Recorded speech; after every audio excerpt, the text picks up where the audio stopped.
Your quantum computing stocks just exploded. But what if the money funding them doesn't care if you get rich?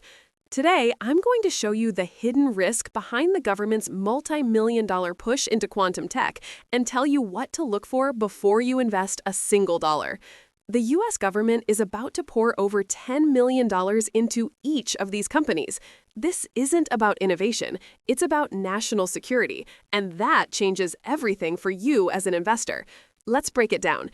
Stocks in the quantum computing sector, like IONQ and Rigetti, have seen massive rallies recently. The reason? News that the U.S. government is planning to inject significant funding into the industry. On the surface, this sounds amazing. Government money means less risk, right? Not so fast.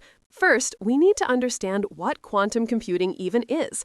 A normal computer uses bits, which are either a 0 or a 1.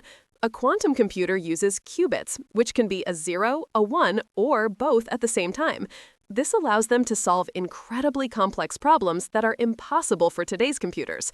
The problem is, the technology is extremely unstable.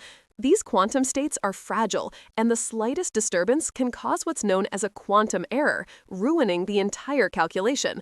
Right now, the error rates are so high that these machines are decades away from reliable commercial use.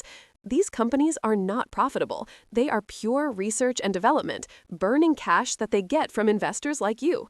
If you want to stay ahead of these market narratives and not get burned by the hype, make sure you're subscribed so you don't miss these updates. So, if the tech is barely working and not making money, why is the government suddenly so interested? The answer is one word: China. This is a geopolitical chess move. The first nation to build a stable quantum computer could theoretically break almost any encryption in the world. It's a matter of national defense. The government's goal isn't to help these companies create a new product for you and me, it's to win a technological arms race. And this is the core dilemma for investors. On one hand, government funding is a lifeline. It reduces the immediate risk of bankruptcy, which is why the stocks are popping. But on the other hand, you're now partnering with an entity whose primary goal is not profit maximization, it's national security. This introduces a huge political risk. The government could force a company to work on secret, unprofitable projects. It could classify its most valuable technology, preventing it from ever being sold commercially. Do you really want a business partner who can tell you what to do with national security as their justification? Later, I'll tell you about the one scenario where this government involvement could actually lead to a massive payday.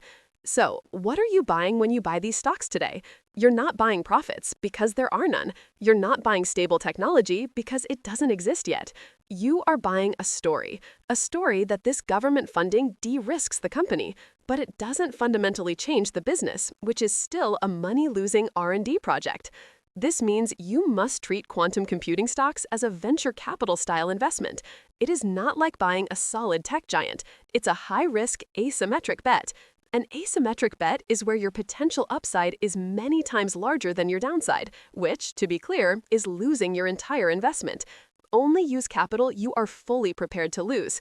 Keep your positions small and make sure it's part of a well-diversified portfolio. Now, about that massive payday scenario. The most likely successful exit for an investor in a small quantum company isn't that it becomes the next Microsoft, it's that it gets acquired. If one of these companies makes a real breakthrough, a defense giant like Lockheed Martin or a big tech company could buy them out for a huge premium, especially with the government encouraging the deal. That is the lottery ticket you're really holding. So, my final take. The current rally is based on momentum, not fundamentals. The risk-reward at these prices isn't compelling. I would be much more interested after a significant pullback. A market panic could create a real asymmetric opportunity where the prices fall, but the government's strategic interest remains.